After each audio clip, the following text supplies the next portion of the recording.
This is an interesting story. I read something the other day, post-pandemic, right? Pandemic related, and it had to do with how we're sleeping and the fact that the pandemic made things worse. Then I read this story that I hadn't really thought much about. Obviously, when the pandemic happened and kids couldn't go to school, what did some parents resort to doing?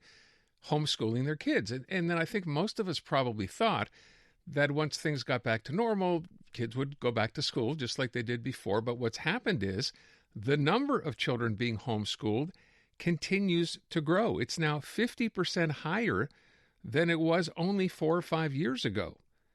And I guess we can thank the pandemic for having spurred this. But as I said, you would have thought we might have reverted to what the system was before then. Not the case. So let's try to find out more. It turns out Gina Patone, who is a homeschooling mother and representative for the Quebec Homeschooling Association, is one of the parents involved in this and is on the line. Thank you so much for being here. Can I ask you your own personal experience with homeschooling? How did it begin? Sure. My experience happened 16 years ago. At the time, I had two children in school. One of them was doing really well, and one of them was struggling quite a bit.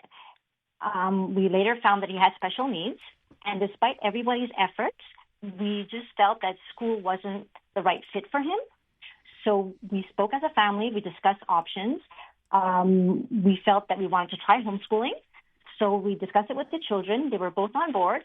So at the time, we had one homeschooled and one in school. Okay. I'm sorry. Yeah. When you said you discussed it with both, I thought the next thing you were going to say is you decided to homeschool them both. Is that what happened? No, we homeschooled one, and one was, we had to speak to them both to explain what was going to be happening, what that was going to look like for our family, because homeschooling really is about the family dynamic, so we really had to explain to both of them what that would look like and to see if they were okay with that, if they were comfortable with that. And they were. Then I got pregnant with my third child. At the time, I had just that one child in school, and coincidentally, she was having difficulty at school with some kids. Some bullying was going on. She wasn't comfortable at school anymore, so we decided that we'd have her home as well. So we had both at home, had the third child. A year later, the middle one wanted to go back to school. So we said, sure, no problem. You can go back to school. And we kept homeschooling the oldest. Mm-hmm. And we had the baby. And then fast forward to now, I'm still homeschooling my youngest, who's never been to school and has a diagnosis of autism. You know, I guess as people hear this, when you say you discovered one child had special needs, and obviously you can't get that kind of attention, we know that, right, in the education system, in the public system anyway, for a child that has special needs. So it seems to me that was your trigger to go ahead and homeschool one. But, you know, as I said off the top, when more and more people start doing this and started doing it after the pandemic, I can't imagine maybe I'm wrong, but I can't imagine it's all because they have children with special needs. They've made a conscious decision here to do this. I mean, why do you think that is? Well, the thing is, there's many reasons why people choose to homeschool, right? There is a good percentage of homeschool children that are special needs. At least 50% of homeschool children do have special needs. Really? Okay. Yeah, it's a big percentage.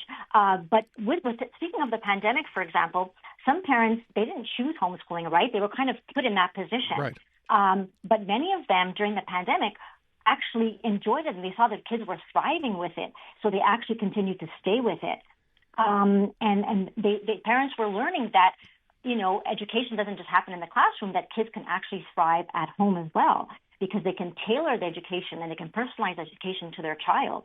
And I think this was the big shift right there, was that parents were seeing success with it. Yeah, I wonder, too, though, at the end of the day, when you say you pull a child out of school, you have one child who's never, ever been to school with other kids. You'd have to think that was a concern.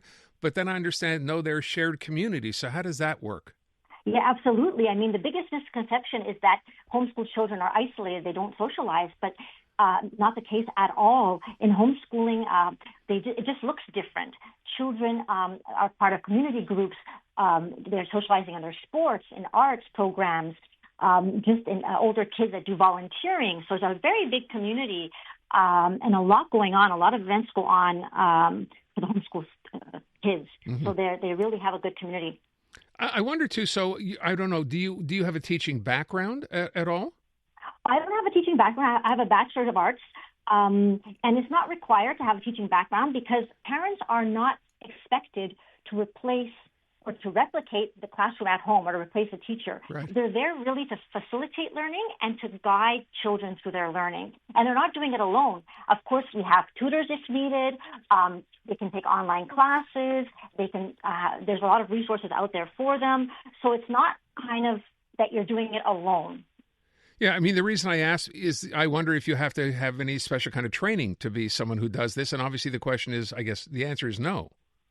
No, you don't have to have any special training. I mean, parents know their children very well. And here in Quebec, there's a very regulated system put in place where parents have to submit a learning plan. They have to submit reports throughout the year. It's very regulated. You have to have a meeting with a resource person and your child. At the end of the year, you have to submit an evaluation. So, I mean, there is accountability and there is oversight for parents that are choosing homeschooling as their educational pathway for their child. So you have to actually follow a curriculum laid out by the government? Yes, you do. You have to follow the Quebec Education Plan. Not entirely, but mainly. So parents can choose the types of materials they want to use, the methods they want to teach their child, but they have to kind of stay as close to the Quebec curriculum as possible. And at the end of it all, I mean, as your child progresses, right, gets from, I don't know, public school age to high school age, there are exams to be written, I guess, too. These are the same ones they'd be writing in school? Yes, there's the mandatory ministry exams that are only given for the English system in grade 6, secondary 4 and 5, and in the French system, they have it as early as grade 4 and Sec 2. So they do have to write ministry exams, and students that are going to be going for their high school diploma, they will have to work alongside the school board in order to make sure they have all the necessary credits moving forward to get their high school diploma. So I wonder, maybe this is not a fair question. When your kids get to a certain age, I mean, whether it's, you know, in high school or maybe after high school, and then have to end up going to a regular school where they're dealing with, you know, with other kids, other students, do you worry about that? Are you concerned or not?